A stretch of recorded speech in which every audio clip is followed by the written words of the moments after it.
Dan kalau kita perhatikan ya, pondasi Ka'bah itu dikelilingi batu marmer berwarna putih yang disebut syazarwan.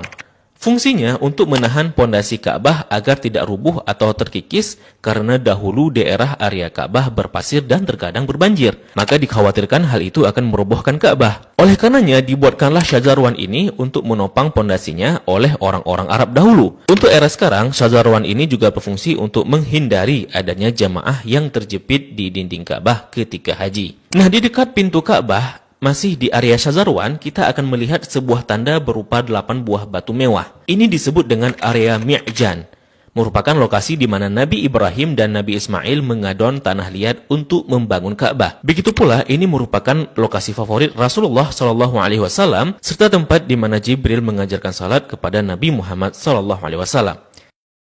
Kain yang menyelimuti Ka'bah ini disebut dengan kiswah. Orang yang pertama kali menyelimuti Ka'bah dengan kiswah merupakan seorang raja dari Himyar yang bernama Tubba Abu Karb. Dahulu orang-orang Arab menggantung syair-syair terbaik mereka di dinding Ka'bah sebagai bentuk kebanggaan budaya peradaban mereka dalam bidang sastra. Dan tahukah teman-teman, jika warna kiswah tidak selalu hitam.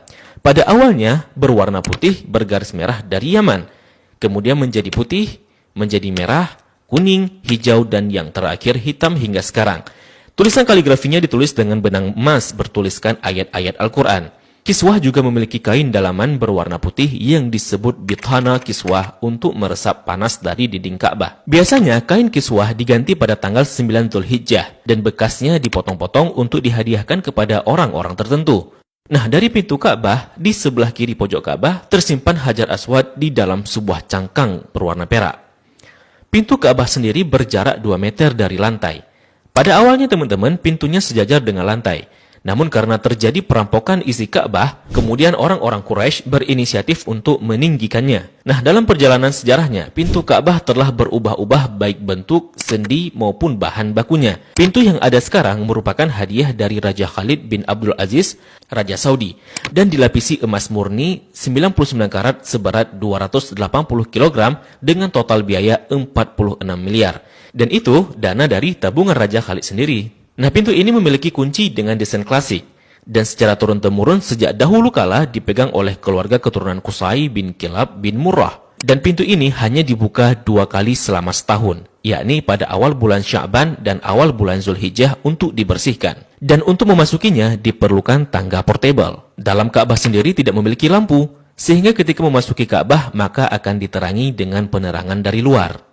Nah, ketika kita memasuki ke dalam Ka'bah, maka kita akan melihat jika lantai dan dinding dalam Ka'bah dihiasi dengan batu marmer yang dominan putih. Marmer hijau menghiasi lantai dengan bentuk persegi yang dihiasi oleh marmer coklat di sampingnya. Kalau kita salat di dalam Ka'bah, maka garis ini bisa jadi batas safnya. Kalau diperhatikan, maka di sudut terdapat potongan marmer hijau. Ini sebagai tanda bahwa Rasulullah SAW melakukan salat di tempat ini saat memasuki Ka'bah. Begitu juga di bagian pojok dan dindingnya dihiasi 1, 2, 3 marmer hijau. Di bagian atas juga terlihat ada beberapa buah saluran udara yang didesain sedemikian rupa. Jika kita mengadah ke langit, maka kita akan melihat jika langit-langit Ka'bah dihiasi dengan kiswah berwarna hijau. Jika diperhatikan, maka terdapat tulisan Ya Manan yang artinya Maha Pemberi. Kemudian di bawahnya sebelah kanan bertuliskan Ya Dzal Jalali yang artinya yang memiliki keagungan. Lalu di sampingnya bertuliskan Wal Ikrami yang artinya yang memiliki kemuliaan. Di bawahnya tertulis penggalan surah Al-Baqarah ayat 144 yang berbunyi Qad nara taqalluba wajhika fis sama'i falanuwalliyannaka qiblatan tardaha fawalli wajhaka syatral masjidil haram. Kemudian di tengahnya bertuliskan kalimat tauhid La ilaha illallah Muhammadur Rasulullah. Dilanjutkan di bawahnya bertuliskan surah Ali Imran ayat 96 dengan bunyi Inna awwala baitin wudi'a lin-nasi lalladzi bi Bakkah mubarakan wa hudan lil alamin. Kalimat ini tertulis berulang-ulang hingga memenuhi dinding atas dan langit-langit Ka'bah. Di bagian atas terlihat jika langit-langit Ka'bah ada 3 penyangga yang kemudian ditopang oleh 3 tiang dari kayu dengan diameter 44 cm dengan jarak antara tiang 2 meter sekian. Tiang ini dihiasi dengan 6 hiasan cincin terbuat dari emas.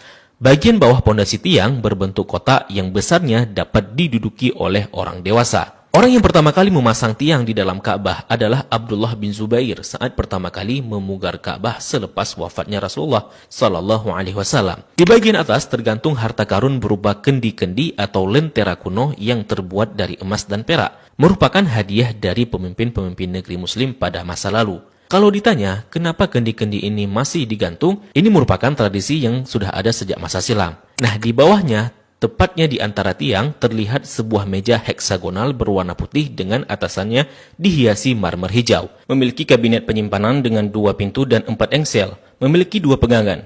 Ini berfungsi untuk menyimpan bukhur dan minyak wangi seperti kasturi, ember, gaharu, dan sebagainya yang nantinya digunakan untuk mencuci dan membersihkan Ka'bah. Dan ini merupakan wadah untuk menaruh wangian. 2 sisi dinding Ka'bah terdapat 1, 2, 3, 4, 5, 6, 7, 8, 9, 10 buah plakat yang tertempel di dinding Ka'bah dengan warna yang berbeda dan terbuat dari batu alam. Salah satu yang mencolok adalah plakat yang tepat berada di depan area Rasulullah Salat. Plakat ini berisi kaligrafi dengan style kufik murabba yang tertulis La ilaha illallah Muhammadar Rasulullah. Selain itu juga ada plakat lain yang berisi maklumat mengenai renovasi Ka'bah oleh Raja Khalid bin Abdul Aziz. Sepertinya plakat lain juga berupa maklumat renovasi Ka'bah oleh pemimpin-pemimpin Muslim sebelumnya. Di sampingnya terdapat sebuah pintu yang disebut pintu At-Taubah yang sepenuhnya dihiasi dengan emas murni. Di belakang pintu ini ada sebuah tangga yang mengakses ke atas Ka'bah. Dari atas dapat dilihat jika ada pengait untuk mengikat kain kiswah dari atas. Dan bahkan kita bisa juga salat di atas Ka'bah. Jika Ka'bah tidak diselimuti kiswah, maka penampakannya akan seperti ini.